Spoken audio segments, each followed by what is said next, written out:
வணக்கம். அருமை மாணவ செல்வங்களே, என்னுடைய பெயர் மருத்துவ பேராசிரியர் மோகன் காமேஸ்வரன். நான் ஒரு மருத்துவன், அதுவும் ஒரு சிறப்பு மருத்துவன். காது மூக்கு தொண்டை துறையில் ஒரு சிறப்பு மருத்துவன். சென்னையில் மெட்ராஸ் இஎன்டி ரிசர்ச் ஃபவுண்டேஷன் அப்படிங்கிற ஒரு மருத்துவமனை மற்றும் ஆராய்ச்சி நிறுவனத்தை நிறுவி இன்றைக்கி அதனுடைய இயக்குனராக தலைவராக இருக்கேன்.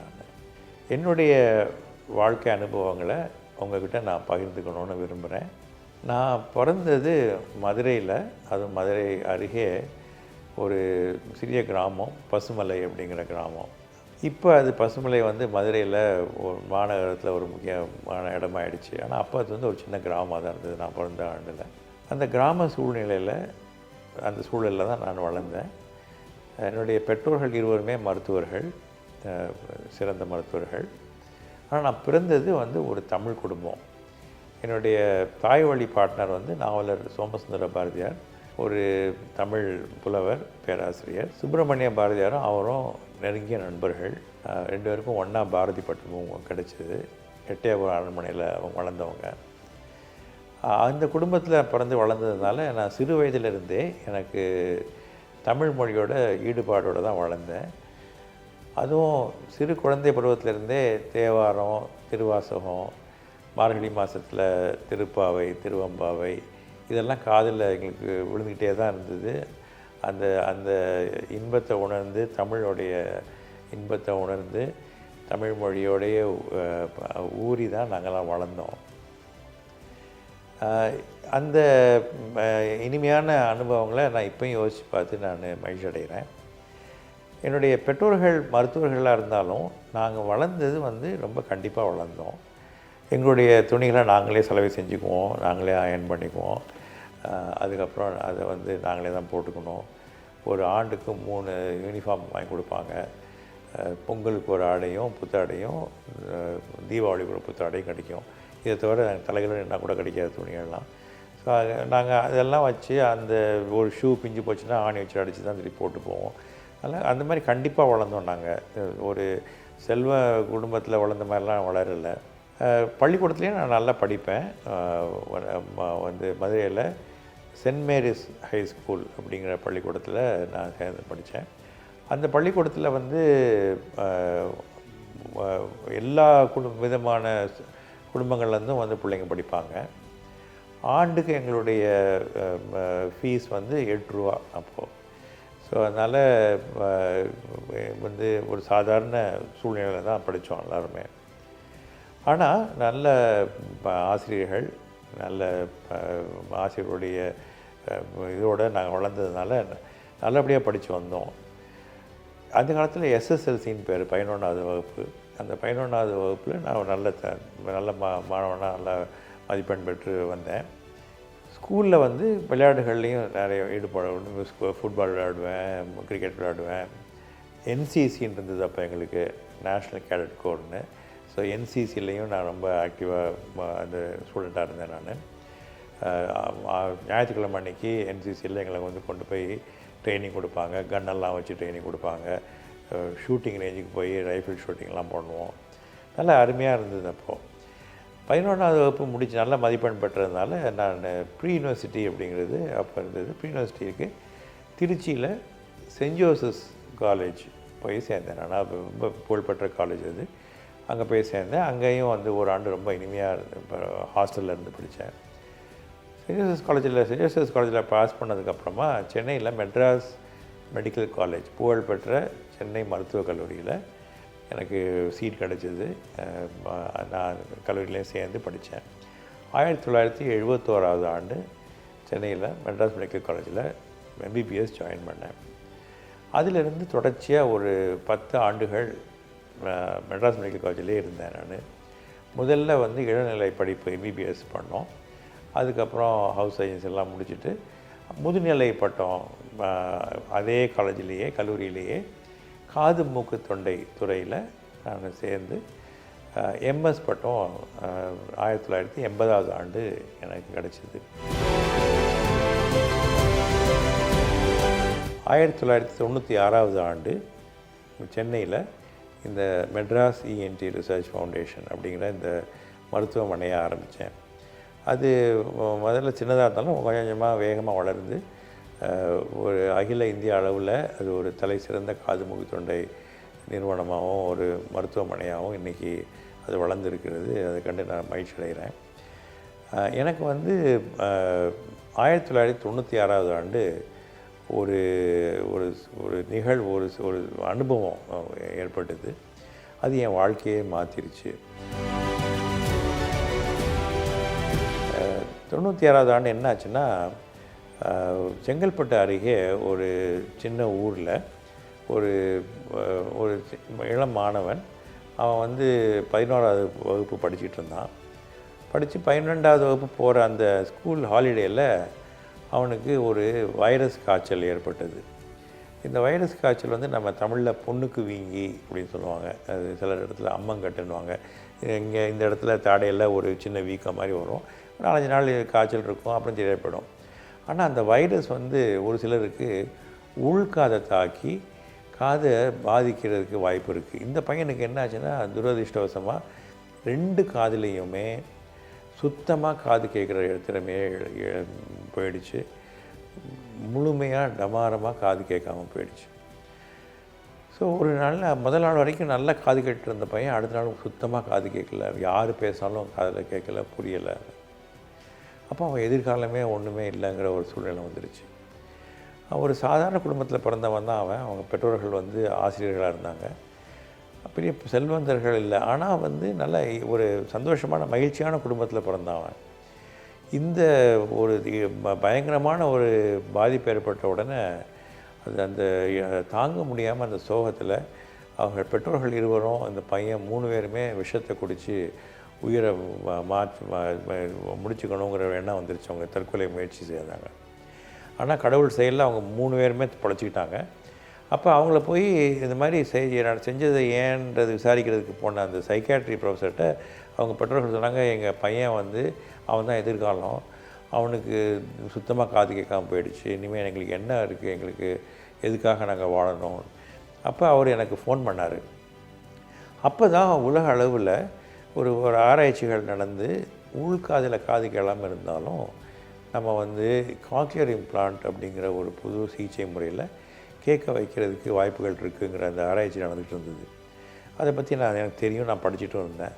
ஸோ அப்போ எனக்கு இந்த பேராசிரியர் ஃபோன் பண்ணோன்னா நான் சொன்னேன், இந்த மாதிரி புது ஆராய்ச்சிகள்லாம் இருக்குங்க, ஆனால் இதெல்லாம் இன்னும் செஞ்சதில்லை நம்ம நாட்டில் அப்படின்னு உடனே அவர் அவங்கள அனுப்பிச்சி வச்சார்.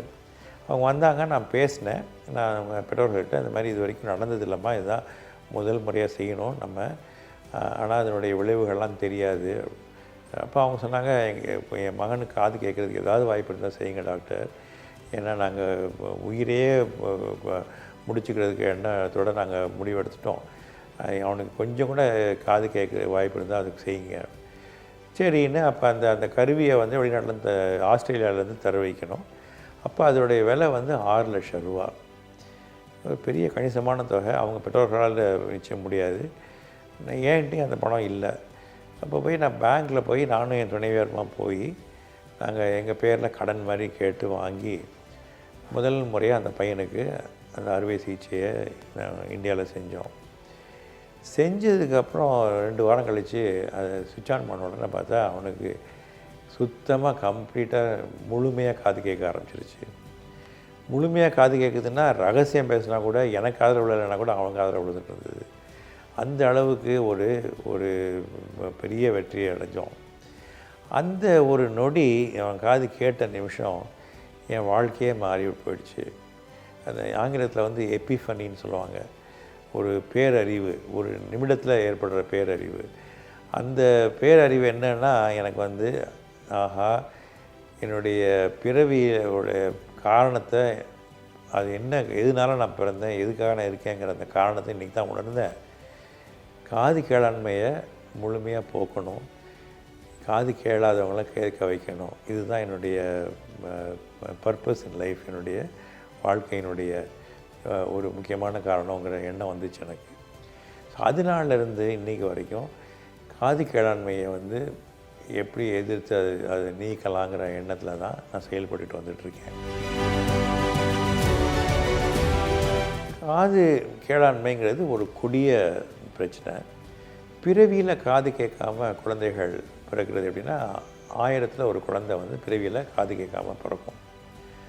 அது உலக அளவில் உள்ள ஒரு ஸ்டாட்டிஸ்டிக்ஸ். ஆனால் தமிழ்நாட்டில் உலக அளவில் உள்ள பிரச்சனையோட 6 மடங்கு அதிகம். இங்கே 1000ல் 6 குழந்தைகள் பிறவியில் காது கேட்காம பிறகுதுங்கிறத நாங்கள் இங்கே உணர்ந்தோம். ஏன் அப்படின்னு யோசித்து பார்க்கும்போது அப்புறம் தான் புரிஞ்சுது, உறவு முறை திருமணம் தான் அதுக்கு காரணம். நம்ம சொந்தத்திலேயே கல்யாணம் பண்ணுற பழக்கம் நம்ம தமிழ்நாட்டில் இருக்குது.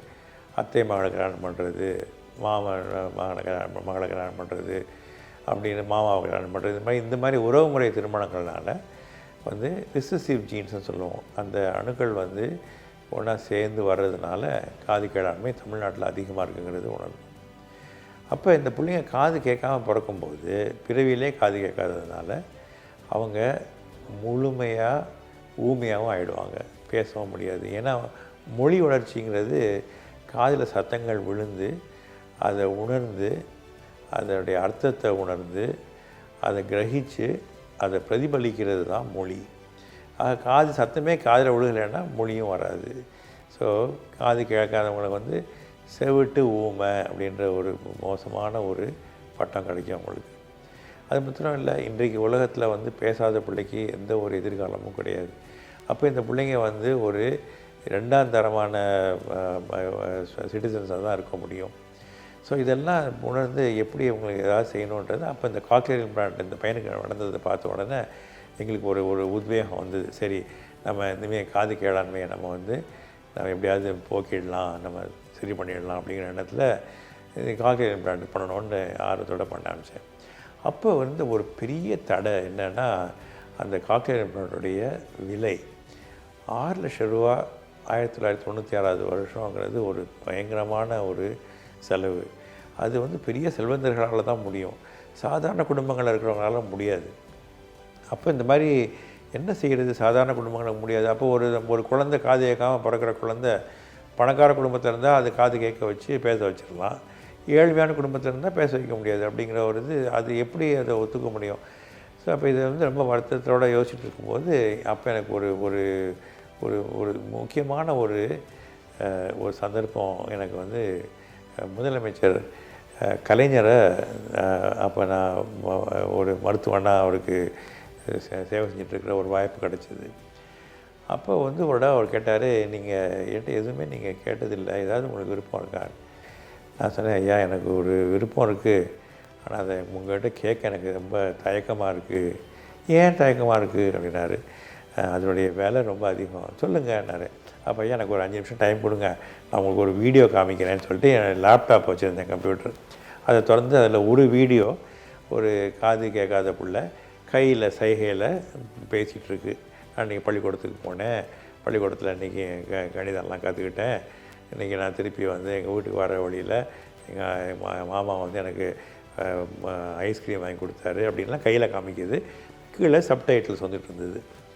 இன்னொரு பிள்ளை வந்து ஃபோனில் அவங்க அம்மாக்கிட்ட, அம்மா எனக்கு இன்றைக்கி புது ட்ரெஸ் வாங்கி கொடு, எனக்கு இது பண்ணி கொடு அப்படின்னு ஃபோனில் பேசுது. நான் சொன்னேன், அந்த 2 பிள்ளைங்களுமே பிறவியில் காது கேட்காமல் பிறந்த பிள்ளைங்க. இந்த ஃபோன் பேசுகிற பிள்ளைக்கு நான் காக்லியர் இம்ப்ளான்ட்டுங்கிற ஆப்ரேஷன் பண்ணேன், இந்த பிள்ளைக்கு பண்ண முடியலை, அது வந்து இன்னும் கையில் ஆச்சிட்ருக்கு. ஆனால் உண்மையான உலகத்தில் வந்து சப்டைட்டில்ஸ் கிடையாதுயா, அதனால் அந்த பிள்ளை வந்து வாழ்நாள் பூரா உண்மையாக தான் இருக்கும், இந்த பையன் நார்மலாக இருப்பான் அப்படின்னு உடனே அவர் எனக்கு கேட்டார், அப்போ ஏன் எல்லாத்துக்கும் நீங்கள் பண்ணலை அப்படின்னாரு. நான் சொன்னேன், ஐயா வந்து பணம் தான் ஐயா, இந்த காக்லியர் இம்ப்ளான்ட் வந்து 6 லட்சம் ரூபா, அது எங்கே போகிறதுன்னு உடனே அவர் சொன்னார், இல்லை நான் அரசாங்கம் தருவோம், நான் தர்றேன் உங்களுக்கு, நீங்கள் ஆரம்பிங்க, நீங்களும் பண்ணுங்கள், சென்னை மெட்ராஸ் மெடிக்கல் காலேஜ்லேயும் இப்போ சொல்லிக் கொடுத்து அரசாங்க மருத்துவமனைகளையும் பண்ண வைங்க அப்படின்னு சொன்னார். நான் எனக்கு ரொம்ப மகிழ்ச்சியோடு போனேன். ஏன்னா மெட்ராஸ் மெடிக்கல் காலேஜும் என்னுடைய தாய் வீடு மாதிரி தான், நாங்கள் தானே படித்தேன் நான். ஸோ அதனால் நான் இந்த காக்லியர் இம்ப்ளான்ட் சிகிச்சையை முதல் முறையாக ஆரம்பித்தோம். இங்கே ஆரம்பித்து என்னுடைய மெட்ராஸ் ரிசர்ச் ஃபவுண்டேஷன்லேயும் பண்ணோம், மெட்ராஸ் மெடிக்கல் காலேஜ்லேயும் போய் சொல்லிக் கொடுத்து அவங்களும் பண்ணாங்க. பண்ண ஆரம்பித்தா ஒவ்வொரு பிள்ளையாக வருது, ஒவ்வொரு வந்து நீங்கள் வந்து இது நம்மளால் ஒரு 2 மருத்துவமனைகளால் முடியாதுங்கிறத புரிஞ்சு போயிடுச்சு எனக்கு. ஸோ அப்போ என்ன பண்ணேன், நான் ஒவ்வொரு மருத்துவக் கல்லூரியாக போய் அந்தந்த மாகாணங்களில் உள்ள மருத்துவக் கல்லூரியில் உள்ள மருத்துவர்கள்லாம் சொல்லிக் கொடுத்து அவங்க எல்லாரும் ஆரம்பித்து பண்ணுற மாதிரி பண்ணி இன்றைக்கி வந்து கிட்டத்தட்ட 5000 குழந்தைகள் தமிழ்நாட்டில் பிறவியில் காது கேட்காத பிள்ளைங்க காது கேட்டு நார்மலாக வாய் பேசி இன்றைக்கி வந்து ஒரு பெண் குழந்தை வந்து மதுரை மருத்துவக் கல்லூரியில் சேர்ந்துருக்கு. ஒரு பையன் வந்து பீகார் மாநிலத்துலேருந்து தமிழ்நாட்டுக்கு வந்து அவன் இங்கே இருந்து இந்த அறுவை சிகிச்சைலாம் செஞ்சு இங்கே தமிழ்நாட்டில் பயின்று அவன் இன்றைக்கி வந்து ஐஏஎஸ் பாஸ் பண்ணி இன்றைக்கி அவன் ஐஏஎஸ்க்கு சேர்ந்துருக்கான். ஸோ இதெல்லாம் இன்றைக்கி நடந்ததுன்னா அது வந்து இந்த காது கேளாண்மைக்கு வந்து என்னுடைய வாழ்க்கையை நான் வந்து செலவழித்து போயிட்டு இருந்ததனுடைய பலன் தான் அப்படிங்கிறது புரிய ஆரம்பிச்சது.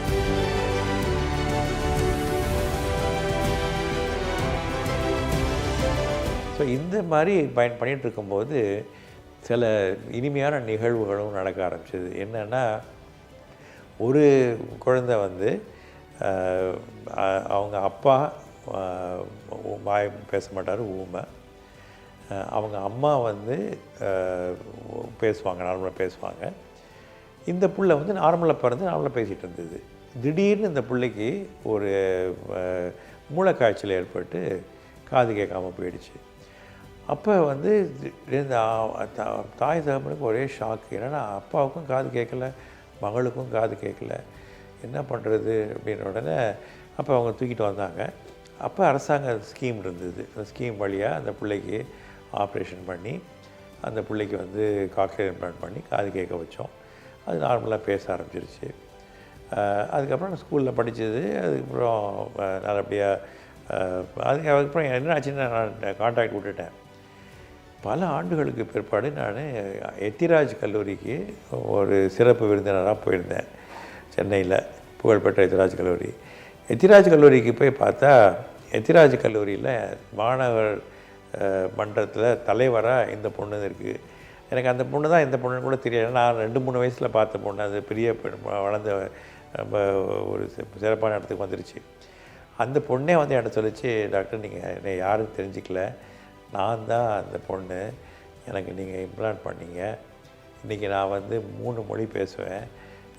எங்கள் அப்பாட்ட வந்து சைகையில் காமிச்சிக்குவேன், ஆங்கிலத்துலேயும் பேசுவேன், தமிழ்லையும் பேசுவேன், எனக்கு ஹிந்தியும் பேச தெரியும், நான் 3 மொழியும் பேசுவேன் அப்படின்னு சொன்னபோது அதை பார்த்து எனக்கு அவ்வளோ மகிழ்ச்சி அடைஞ்சேன் நான். இன்னொரு இனிமையான நிகழ்வு என்னென்னா, நான் வந்து ஒரு நாள் என்னுடைய மருத்துவமனையில் உட்காந்து பேஷண்ட்ஸ் பார்த்துட்டு இருந்தேன். அப்போது ஒரு இளைஞர் ரொம்ப ஒரு ஸ்மார்ட்டாக ஒரு 6 அடி உயரம் உள்ள ஒரு இளைஞர், நல்லா ஒரு குறுந்தாடியெல்லாம் வச்சுக்கிட்டு கிடுகிடுன்னு வந்தார். வந்து என்னை பார்த்து சிரிச்சிட்டு என் கையில் வந்து என் தோளில் வந்து கையை போட்டார். எனக்கா என்னடா இது பேஷண்ட் வந்து தோளில் கை போடுறான், இது வரைக்கும் இது மாதிரிலாம் நடந்ததே இல்லை. தோல் போட்டு, doctor to you recognise me அப்படின்னு ஒரு அமெரிக்கன் இதில் பேசினார். எனக்கு இல்லை சாரின்னு அவர் சொன்னார், டாக்டர் நான் வந்து அப்போ என்ன ஆச்சுன்னா அவங்க பேசிகிட்டு இருக்கும்போது அவங்க பின்னாடி அவங்களுடைய ஆட்சி, அவங்களுடைய பாட்டி வந்து மூலமாக உள்ளே வந்தாங்க. அவங்கள பார்த்த உடனே எனக்கு சட்டுன்னு புரிஞ்சிருச்சு. ஏன்னா அவங்க வந்து திருநெல்வேலி பக்கத்தில் ஒரு அம்பாசமுத்திரம் ஊரில் அவங்க ஒரு குடும்பம். அந்த குழந்தை காது கேட்கலன்னு அந்த பாட்டி தான் தூக்கிட்டு வந்தது. அவங்க அம்மா அப்பா இருந்தாங்க. அந்த பாட்டி மடியிலேயே அந்த புள்ள ஆப்ரேஷன் ஆனதுக்கப்புறம் மடியிலேயே இருந்தது. அப்போ அந்த பாட்டியை பார்த்தேன். வயதானவங்களுக்கு வந்து 10 வருஷத்தில் 15 வருஷத்தில் ரொம்ப முகம் மாறாது, குழந்தைகளுக்கு மாறிடும். ஸோ பெரிய அந்த பாட்டியை பார்த்தோன்னே நான் புரிஞ்சுக்கிட்டேன், ஓஹோ இவங்க தான் அவங்க. ஸோ அந்த புள்ள வந்து என்ன ஆச்சுன்னா அது காதெல்லாம் கேட்டு சரியானோடனே அதுக்கப்புறம் அவங்க அமெரிக்காவுக்கு போய் அமெரிக்காவில் படித்து நல்லபடியாக ஒரு நிலைமைக்கு வந்துட்டாங்க. அந்த பையன் வந்து என்னை வந்து பார்த்து பேசிகிட்டு இருக்கும்போது நான் கேட்டேன், நீங்கள் இப்போ என்ன படிக்கிறீங்கன்னு. நான் லா படிக்கிறேன். எங்கே படிக்கிறீங்க லா அப்படின்னா பார்த்தா ஹார்வர்ட் பல்கலைக்கழகத்தில் படிக்கிறேன் அப்படின்னாரு. உலகிலேயே தலை சிறந்த பல்கலைக்கழகம் ஹார்வர்ட் பல்கலைக்கழகம். அப்போ ஹார்வர்ட் பல்கலைக்கழகத்தில் லா டிபார்ட்மெண்ட் தான் உலகத்திலேயே நம்பர் 1 லா ஸ்கூல். அங்கே இந்த பையன் வந்து படிக்கிறான்னா அது எனக்கு என்ன சொல்கிறது, புல்லரிச்சு போச்சு. அப்போ அந்த பையன்கிட்ட கேட்டேன், நீங்கள் எத்தனை மொழி பேசுவாப்பா அப்படின்னா 6 மொழி பேசுவேன். ஸோ பிறவியில் காது கேளாமல் ஊமையாக இருந்த பையன் இன்றைக்கி ஹார்வர்ட் பல்கலைக்கழகத்தில் 6 மொழி பேசிகிட்டு இருக்காரு. இதில் என்ன தெரியுது, தெய்வத்தால் ஆகாதிரனும் முயற்சி தான் மெய் வருத்த கூலி தரும்னா அந்த வள்ளுவருடைய அந்த வாக்கு எவ்வளோ உண்மை அப்படிங்கிறது அந்த அந்த தருணம் நான் உணர்ந்தேன் நான்.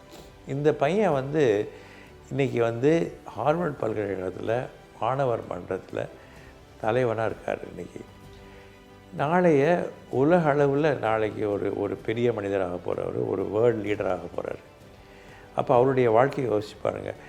ஒன்றுமே இல்லாமல் ஆரம்பித்து திருநெல்வேலி பக்கத்தில் அம்பாசமுத்திரத்தில் ஒரு சாதாரண ஊரில் பிறந்து இன்றைக்கி ஹார்வர்ட் பல்கலைக்கழகத்தில் படிக்கிறாருங்கிறதே பெரிய அச்சீவ்மெண்ட். அதுவும் பிறவியில் காது கேட்காமல் இருந்து அதை தாண்டி இன்றைக்கி வந்து 6 மொழி பேசிகிட்டு இருக்காருன்னா அப்போ முயற்சினால் எது வேணாலும் செய்ய முடியுங்கிறது தானே அர்த்தம்.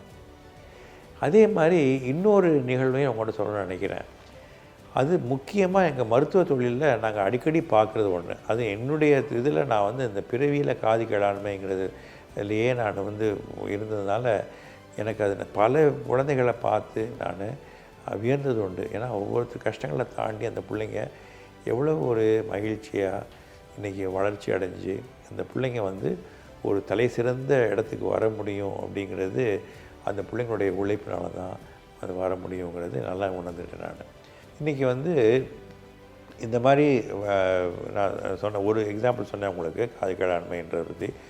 ஆனால் இதில் என்ன முக்கியமாக தெரிஞ்சுக்கணுன்னா இது வந்து ஒருத்தருடைய முயற்சி இல்லை, இது ஒரு கூட்டு முயற்சி. இன்றைக்கி ஒரு பிள்ளை வந்து காது கேட்காமல் அந்த பிள்ளைக்கு நாங்கள் ஆப்ரேஷன் பண்ணால் அந்த பிள்ளைய அதுக்கப்புறம் கேட்ட காதை வச்சு மொழி வளர்ச்சி அதுக்கு கொடுத்து அந்த பிள்ளைய வந்து நல்லா அருமையாக கொண்டு வர்றது அப்படிங்கிறது இன்றைக்கி வந்து அது மருத்துவர்கள் இல்லை, அது வந்து பேராமெடிக்ஸ்னால, அதுவும் முக்கியமாக audiologist and speech language pathologist அவங்களும் நாங்களும் எல்லாம் ஒன்றா சேர்ந்து தான் இந்த முயற்சி எடுப்போம். இன்றைக்கி ஒரு நல்ல கெரியர் ஒருத்தருக்கு எடுக்கணும் அப்படிங்கிற ஆர்வம் இருந்தால் நான் வந்து மருத்துவர்களாக கூப்பிட்றத விட கூட முக்கியம் என்னென்னா ஆடியாலஜிஸ்ட் அண்ட் ஸ்பீச் லாங்குவேஜ் பெத்தாலஜிஸ்டாக சேரணுங்கிறது தான் என்னுடைய விருப்பம். ஏன்னா உலக அளவில் இவங்களுக்கு வந்து ஆடியாலஜிஸ்டே கிடையாது. இங்கே பிஏஎஸ்எல்பின்னு பேர், பேச்சுலர்ஸ் ஆடியாலஜி மாஸ்டர்ஸ், இதெல்லாம் நம்ம சென்னையிலே இருக்குது. இதை பண்ணி முடிக்கிறதுக்கு முன்னாடியே வேலை கிடச்சிடும். அதுவும் மருத்துவர்களுக்கு சரி சமமாக அவங்களுக்கும் எல்லாம் கிடைக்கும்.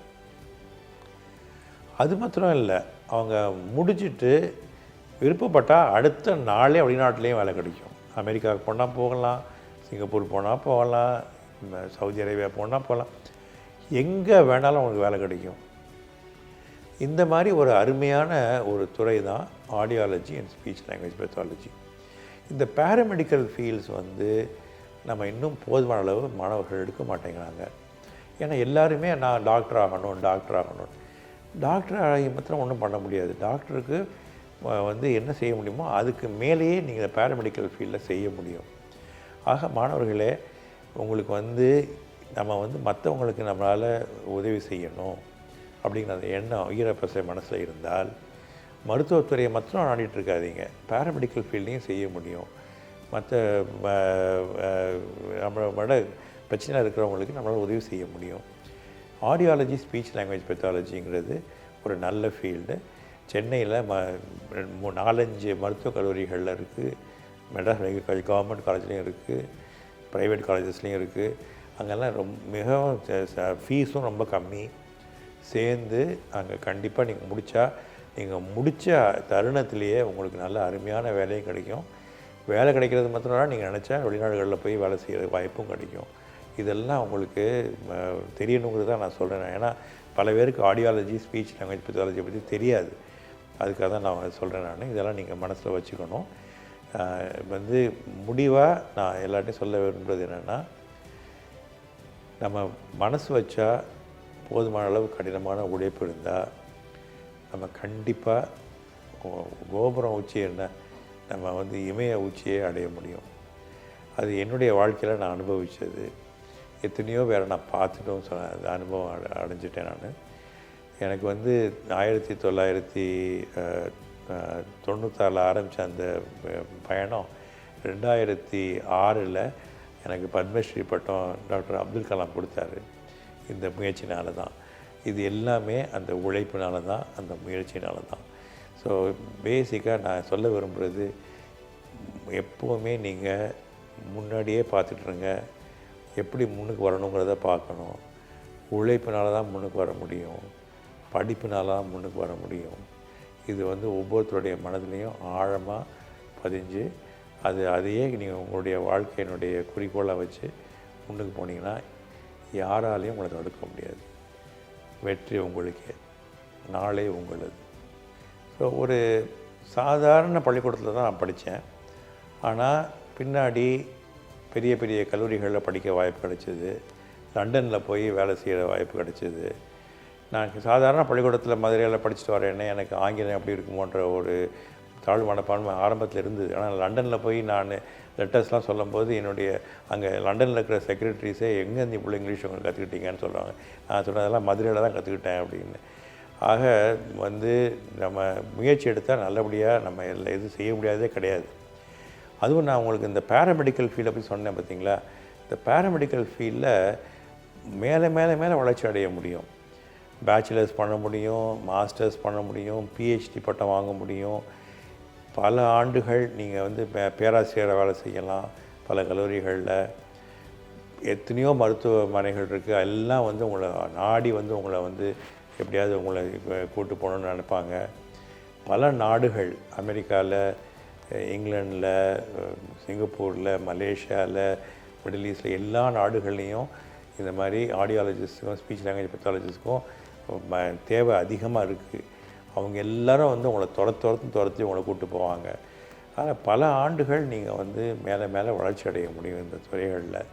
அதனால் அந்த துறைகள்லாம் நீங்கள் உங்கள் மனசில் நீங்கள் உங்களுடைய கெரியரை சூஸ் பண்ணும்போது இதெல்லாம் மனசில் வச்சுக்கணும். திருப்பி அரைச்சமாகவே அரைச்சிட்டு இருக்கக்கூடாது. நான் டாக்டர் ஆவேன் செஞ்சதையே செய்கிறதுல அர்த்தம் இல்லை. புது துறைகளில் போய் புதிய ஒரு எல்லையை அடைகிறது தான் ஒரு வெற்றிக்கு பாதை. அது எப்போவுமே நீங்கள் மனசில் வச்சுக்கணும்.